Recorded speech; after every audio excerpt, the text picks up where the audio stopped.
Welcome, sir. Kindly introduce yourself. Thank you, Mr. Ranjan Kumar Amrichadi. Ranjan Kumarji. Ji. I'm TASHI PHUN TSOK, and I'm representing the Dalai Lama Center for Tibetan and Indian Ancient Wisdom in Bodh Gaya, Bihar. I'm so honored to be part of today International Museum Day program at Bihar Museum. I have one question. How to bring global peace in this era of war? I think one of the important thing one can do from individual level is to control your mind, your emotion. If you are able to control your mind, your emotion, then definitely you will feel more in peace. And if you feel more peace, then you will able to be more compassionate to other people. You can put yourself on the shoes of the other people, then you will understand the suffering of the other people. So I think all the world leaders need to understand the basic thing, which is to be compassionate to others. How to make the golden message of Lord Buddha universal? Because we are a victim of world war and environmental pollution, and countries like America are only needs a war for arms trading. Yeah, it's very hard to say that how we can spread the Buddha message to all over the world. What Buddha said is that, like a goldsmith, you need to rub, and then like a goldsmith, what goldsmith they will rub and then check whether there is a fine gold or not. On that same level, those who want to follow the Buddha teaching, you need to check,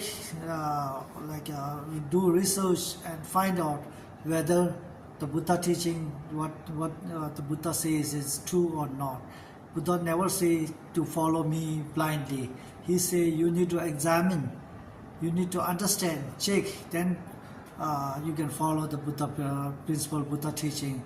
So Buddha teaching is as I said, is to control your own emotion, your own mind.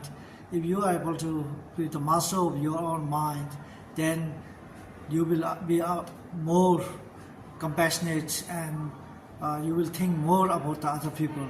So in that sense, if we are we understand that we are all interconnected, we all depend on other people, then you will understand the problems what we are going through. Say something about Bihar Museum. Yeah, quite a wonderful museums. I got an opportunity to visit a number of museums in India as well as outside India. So when I visited the Bihar Museum last year, I was quite surprised to find this level of quality work done at the Bihar Museum. It was so good, and also I think it's very important because many of the people say that a museum is something like an old antique. Yeah, we need to have something very old stuff over there. But I think we need to change that mindset to make this museum more attractive, educative, so that we can attract more visitors and people will start coming over there in the museum, participate in the interactive session, and then we will get more visitor and people will be understand, will be more educated. My last question: how to protect the rights of Tibetans, and how to make Tibet free? I think because the victims of injustice in Tibet is rising day by day. I think India has quite a very important role to play on that aspect, because Tibetan and India shares a very long history of relationships, so both in the spiritual aspect as well as in the cultural aspect. And in addition, India shares a long border with Tibet. Before the Chinese invasion, there is not a single Indian army or Tibetan army stationed in the border. Right now, India government is spending some millions of money, as well as Chinese have like station numbers of their army and military installation in the border. So from all the aspects of political, economic and cultural, India people need to have like independent Tibet, because that is not only benefit the Tibetan people but also the Indian people. Having said that, I think all over the world, I think they need to understand that the imperialism is now over. When the Second World War was finished, many countries gained the independence, but China started invading Tibet after the Second World War. So that's the irony why the world leaders kept silent at that time. They need to raise because what China is doing right now is they are planning to do to other countries in their neighborhood.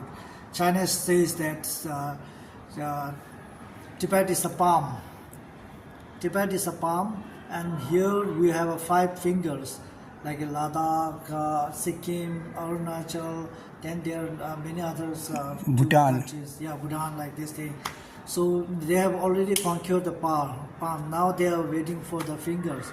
So every country needs to be aware about the imperialist ideology, mindset of the China, what they are doing in the South China Sea, what they are doing in the other South Asian countries, what they are doing with the Xinjiang people, what they are doing with the Inner Mongolian people, what they are doing with the Tibetan people in Tibet.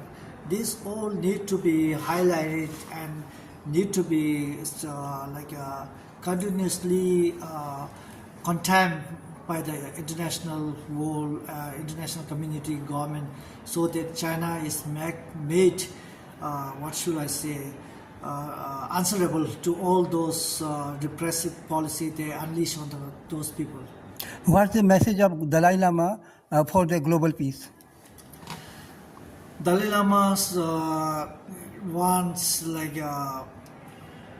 all over the world people to be happy, peaceful, and what should I say?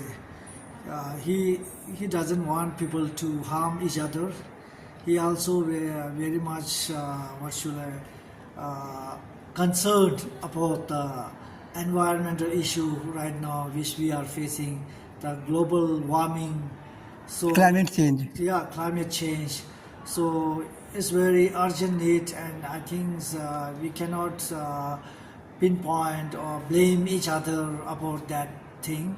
Rather, everyone should take the responsibility how to face those challenges, how we can protect our environment. So this is I think His Holiness continuously advocating for the protection of the global climate.